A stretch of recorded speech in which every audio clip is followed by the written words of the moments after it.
Friday and welcome back to another Live from the Lanes, and this week I am live from G3 Bedford on a glorious day. So coming up this week I join the G3 Bedford team on their bowling team night.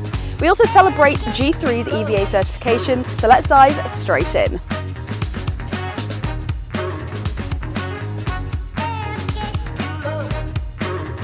So first up this week we join the team over at G3 Bedford for their team bowling night on Wednesday. Let's see who bowled victorious, if there were any dark horses, and who were the best shots of the night. Who won in your lane? I believe his name is Gareth Jones. Who came second? Don't really like to talk about it. Second is first place loser in my eyes, Hollis. Who has been the dark horse in your lane? Well, I think Gareth's been the dark horse, to be honest. To be only Deputy Sam behind other Sam is devastating.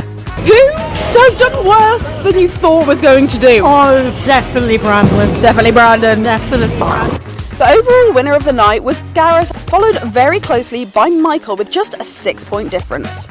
Special mentions have to go to Lee for pulling out a strike spare combo on the very last round of the game, Auctioneer Sam for winning his lane in both games, and Gary for making an incredible comeback in the final game. Even I managed to get a strike. It was a great night had by all here at G3 Bedford. Next up this week we have the exciting news that G3 Castleford will join G3 Bedford in gaining their EVA certification. This means we are now approved by the NFDA and the Government Office for Zero Emissions Vehicles to accurately remarket electric vehicles.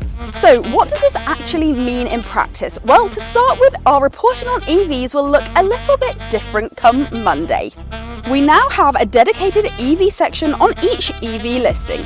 This will give you more information about the number of chargers, battery capabilities and more. Additionally, from this Monday, we will also have a dedicated EV Assured report assessing specific issues to EVs so you know exactly what you're bidding on. So keep an eye out for these changes on Monday for all of our electric vehicle stock. Now that's everything for this week. Be sure to join us next week for a full week of sales and a dealer day on Thursday. As always, thanks for watching and I'll see you next week for another Live from the Lanes.